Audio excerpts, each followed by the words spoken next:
이라크 파병 같은 것은 이런 겁니다. 보내기 싫은데, 어떤 진보개혁 성향의 정부가 그 자기 군대를 분쟁 지역으로 보내고 싶어 할까요? 그런 정부는 없습니다. 뿐만 아니라 이라크 전쟁은 부시 대통령이 매우 명분 없는 전쟁을 저질렀고, 그 전쟁을 수행하는 과정에서 말도 하기 어려운 정도의 인권 유린을 범했던 사건이죠. 고문을 합리화하고 심지어는 그렇게 했던 전쟁입니다.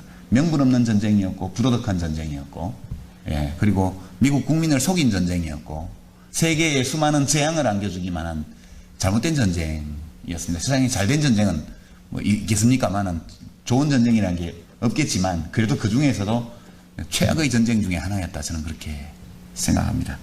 이거에 대해서 다른 판단을 했기 때문에 파병을 한 건 아니죠. 그렇지만 이제 한국 정부가 이제 그 한반도 정세에 대한 미국 행정부의 어떤 영향력 이런 것을 고려하지 않을 수 없습니다. 그거는. 그러니까 그 미국이 한반도 문제를 잘 풀어서 한반도에 평화가 오게 할 수는 없지만, 한반도를 전쟁 위기로 몰아넣는 건 아주 간단한 일이거든요. 그러니까 매우 비대칭적인 상황에 있습니다. 그러니까 좋은 쪽으로는 미국이 영향을 미치기 어렵지만, 나쁜 쪽으로는 굉장히 손쉽게 영향을 미칠 수 있는, 말하자면 긍정적인 영향과 부정적인 영향 사이에 비대칭 상황이 한반도 위에는 존재하고 있고, 지금도 마찬가지라고 저는 생각합니다. 지금은 미국 정부가 그전보다 좋은 일을 많이 하려고 노력하고 있고, 한국 정부가 나쁜 쪽으로 가고 있는 비대칭 상황 발생해 있죠. 하여튼 과거의 참여정부 때는 그 거꾸로 상황이었죠. 그러니까 부시 대통령의 심기를 잘 다룬다는 것은 매우 중요한 국가적인 이슈였습니다. 한 예를 들면 부시 대통령, 버시바우 대사가 지금 와서 자꾸 엉뚱한 소리를 하는데, 물론 노무현 대통령과 부시 대통령 사이에 최악의 시기도 있었습니다. 최악의 시기도. 그러나 뭐 소고기 협상을 이명박 정부가 한 거하고 똑같이 하기로 해놓고 무슨 입 닦아버렸다, 이건 무슨 거짓말이고요. 그 사람 미국 공무원으로서 자기 합리화하기 위해서 하는 거짓말입니다. 그 과정은 저도 IMF 협상 과정에서 그 위생 검역 기준에 관해서 농림부하고 계속 협의를 해왔기 때문에 그런 약속을 한 바가 전혀 없다는 것을 제가 확실하게 말씀드릴 수 있고요. 근데 부시 대통령의 심기를 잘 관리하는 것은 매우 중요한 국가적인 이슈였기 때문에, 처음에 노무현 대통령이 부시 대통령하고 정상회담을 앞두고 아버지 부시를 모셔왔지 않습니까? 이건 이제 일종의 비하인드 스토리 같은 건데, 기업인들이 나서서, 부시 가문과 친한 기업인들이 있습니다, 우리나라에. 그분들이 나서서 아버지 부시를 초대해 왔어요. 그래서 와서 정경련 상공회의소 이런 데 강연도 하게 하고, 그리고 청와대로 모시고 와서 밥 대접도 하고요. 이제 미국으로 돌아갈 때는 이건희 회장이 자기 전용기 중에 좋은 거를 내줬습니다. 전용기 2대인데 하나는 되게 좋은 거고 하나는 좀 옛날 건데, 자기는 옛날 거 타고 가고, 아버지 부시를 위해서 그 이건희 회장이, 제가 듣기로, 제가 직접 본 건 아니고 정부 당국자한테 들은 얘기로는, 이건희 회장이 좋은 전용기를 내줘서 그걸로 모셔다 드렸습니다, 미국에. 그리고 이제 여기 기업인들이 돈 모아가지고 아버지 부시가 하는 재단에 10만 달러인가 그 도네이션 기부도 해줬고요. 그렇게 했습니다. 한 이유가 뭘까요? 그 아들 부시를 만나야 되는데 조만간에 아들한테 이야기 좀 잘해달라고 아버지를 모시고 왔던 거거든요. 그래서 그 아버지가 가셔가지고 아들 부시한테 너 미스터 로 한번 만나보라고, 만나보면 괜찮다고, 내가 만나보니까 he is your kind of guy라고 얘기를 했대요. 니하고 비슷한 놈이니까 만나면 잘 통할 거야. 그렇게 제가 전해 들은 바로는 그 아버지 부시가 한국 갔다 와서 아들한테 그렇게 얘기를 했다고. 그러니까 그런 정도까지 미국 대통령의 심기 관리를 위해서 노력을 많이 했습니다. 근데 전투병은 도저히 못 보내겠는 거죠. 그것은 정권의 정통성 내지 정체성과 관련된 사안이기 때문에. 그래서 비전투 요원으로 하고, 규모도 최소화시키고, 그 다음에 뭐 주둔 지역도 위험 지역에서 뚝 떨어진데 배치해가지고, 그것도 미군 부대 안에 콕 처박아 놔가지고 밖에서 보이지도 않게, 그렇게 겨우겨우 해서 부시 대통령이 체면을 세워준 거거든요. 그냥 실제로 나중에 뭐 폭발사고 이런 게 좀 있긴 했지만 교전도 안 했고요. 몇 년 가 있어, 4년 정도 가 있으면서 교전도 안 했고, 그 특전사 요원들이 가서 무슨 호떡 구워주고, 무슨 무슨 이 솜사탕 만들어주고, 기계를 다 가지고 갔어요. 애들한테 솜사탕 만들어주고, 호떡 구워주고, 찐빵 만들어주고, 이거 하고 학교 지어주고 공병들은 그 소위 민사작전이라는 이름으로 숨어서 그걸 한 거 아닙니까? 그리고 이제 아무 사고 없이 사실상 이제 임무가 종료되고 지금 돌아오고 있죠. 이거조차도 이것이 원칙에 어긋나는 것인가? 저는 그렇게 생각하지 않습니다. 이것은 한반도의 평화를 지키고 그리고 평화 애호 국가로서 국제사회에 기여한다는 우리 헌법의 요구, 원칙, 이것을 벗어나지 않은 정치적 선택이었다. 저는 그렇게 생각합니다. 그리고 저는 실제 그렇게 생각을 했지만 국회의원으로서는 반대했죠, 처음에 파병에. 왜냐하면 국회의원들 중에 많은 숫자가 파병 반대의 표를 던질수록 미국 행정부 입장에서 보게 되면 노무현 대통령이 좀 더 고마울 수 있기 때문에 전략적으로 대통령의 선택을 충분히 이해하면서도 저는 국회에서 나와서 뭐 이라크 전쟁은 부당한 전쟁이다 이러고 왜 파병하냐 이러고 했단 말이죠. 그래서 이제 뭐 많은 수의 반대표가 나오는 가운데 파병안이 통과가 됐으니까 노 대통령은 좀 더 생색을 낼 수 있었죠. 그 다음에 연장동의안이 왔을 때 저는 조금 그게 비겁하다고 느꼈죠. 저는 좀 편한데 반대표를 던졌으니까 노무현 대통령은 계속 괴롭단 말이죠. 진보 진영으로서 요거도 자시고. 근데 보스는 요거도 자시는데 나는 반대표 던져놓고 마음 편하게 있는 게 영 불편해가지고 그럼 기왕 욕먹을 거면 같이 먹지. 어차피 보낸 건데 또 지금 1년 만에 돌아와라 이건 좀 그러니까 막 보낸 거 그냥 좀 더 놔둡시다. 이래서 찬성표를 연장동의안은 저는 던졌고요. 이런 것이 원칙을 훼손한 것이다. 저는 그렇게 생각하지 않습니다. 지금 뭐 많은 분들이 이라크 파병을 가지고 뭐 참여정부의 정체성을 짓밟는 그런 무슨 신자유주의 또는 무슨 대미 종속 이렇게까지 가시는데요.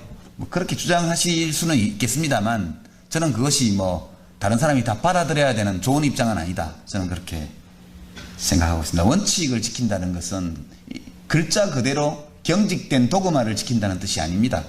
그 원칙을 통해서 추구하고자 하는 가치, 한반도의 평화, 그런 한반도 평화를 도모하는 데 필요한 우호적인 한미 관계, 그리고 한미일 세 나라 사이에서 원만하게 진행되는 주고받기식의 협상, 이런 것들이 잘 되도록 하는 것이 우리 외교 군사 정책 분야의 최고 가치 아니겠습니까? 저는 이라크 파병, 참여정부 때 한 이라크 파병과 연장 이런 것들은 대체로 이런 원칙에 잘 부응하는 그런 현실적인 전략적 선택이었다. 이렇게 지금도 생각하고 있습니다.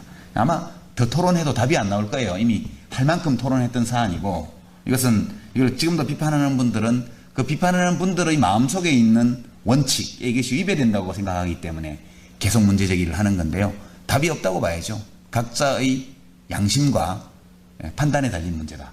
그렇게 저는 생각을 합니다. 이제 참여정부는 비교적 고학력의 중산층 유권자들이 원래 지지해서 탄생한 정부입니다. 그러니까 소득 수준이 낮고 연세가 많으시고 이런 또 학력 수준이 낮은 유권자들 경우에는 압도적으로 한나라당을 그때도 지지했고 지금도 지지하고 있죠. 비교적 참여정부는 고학력의 중산층 유권자들의 기대를 모아서 출범한 정부입니다.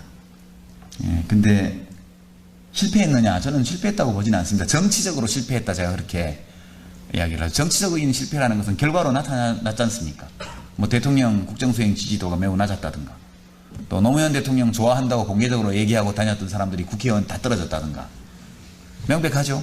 그러니까 대통령 후보 경선에도 다 떨어졌고 국회의원 공천에서도 많이 탈락했고 본선 나간 경우에도 수도권에서 많이 떨어졌죠. 살아남은 사람이 거의 없습니다. 요즘 검찰에 불려다니기 바쁜 이광재 의원, 또 이름 슬슬 나오고 있는 서가번 의원, 그 다음에 주권자의, 이건 굉장히 심각한 문제인데요. 그러니까 그것이 주권자의 권한입니다. 주권자는 변덕스러워도 괜찮고요. 비합리적이거나 불합리해도 괜찮습니다. 민주주의는 그걸 인정하는 거거든요. 다만 우리가 갖는 믿음은 한 시기에 주권자인 국민이 합리적이지 않은 판단을 내렸다 할지라도 그 다음 시기에 언젠가는 바른 선택으로 회귀한다. 그럴 능력을 갖고 있다는 그 믿음이 있기 때문에 우리가 민주주의를 신봉하는 거죠. 저는 그렇게 생각하기 때문에 이렇게 나타난 선거 결과나 이런 것들을 다 받아들여야 된다고 생각을 합니다. 그러나 큰 자부심을 가지고 있는 것은 우리가 최선을 다해서 노력했고 여러 가지 역량의 부족이라든가 미숙함 등등 때문에 또는 판단착오 이런 것들 때문에 국민들을 실망시켰다거나 또는 뭐 정치적인 고립 속에 빠졌다든가 이런 것들이 있었죠. 이런 것들은 무척 참 아쉽고 그렇습니다만 저는 지난 뭐 5년간 국정 운영을 하면서 여러 가지 성과도 남겼고 특히 이제 저는 보건복지위원으로서 국회 활동하고 보건복지부 장관으로서 활동하면서 제가 건강보험 본인부담금 상한제에서 300만 원 처음에 만들었고 200만 원으로 내렸고 그거 제가 국회의원 때 강력히 주장해서 김건태 장관님이 해주셨던 거고요.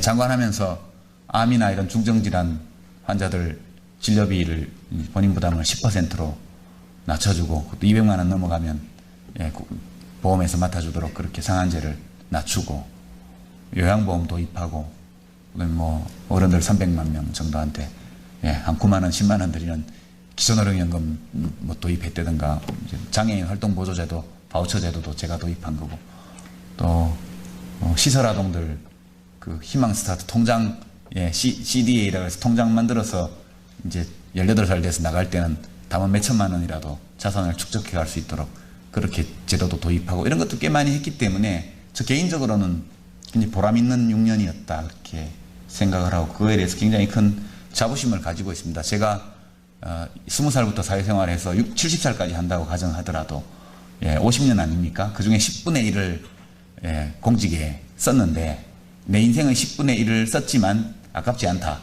그런 자부심을 가지고 있죠. 이것은 내면적인 겁니다. 저만의, 저 혼자 가지고 있는 어떤 것이고요. 굳이 내가 이렇다고 해서 국민들이 다 맞아, 쟤는 자부심을 느껴도 돼. 그렇게 인정해 주셔야 되는 건 아니죠.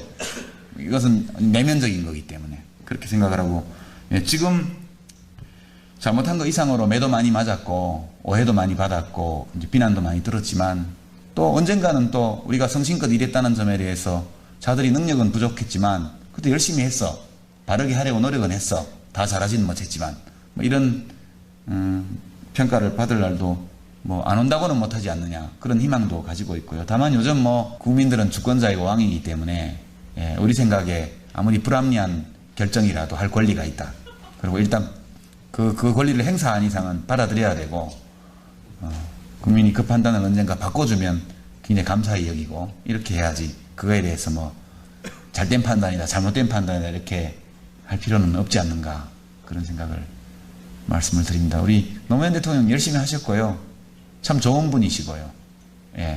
하려고 한 것을 능력이 부족해서 다 하지는 못했지만 그래도 힘 닿는 만큼 성의껏 그렇게 국민들 위해서 이 국민이 맡겨준 권한을 가지고 합법적으로 적법하게 그렇게 노력한 분으로 저는 생각을 합니다. 그분을 모시고 일했다는 것이 전혀 부끄럽지 않다는 정도가 아니고 저로서는 굉장히 개인적으로 큰 영광이었고 제 삶에서 그런 지도자를 모시고 몇 년간 일할 수 있었다는 것이 굉장히 큰 행운이었다고 생각을 하고요.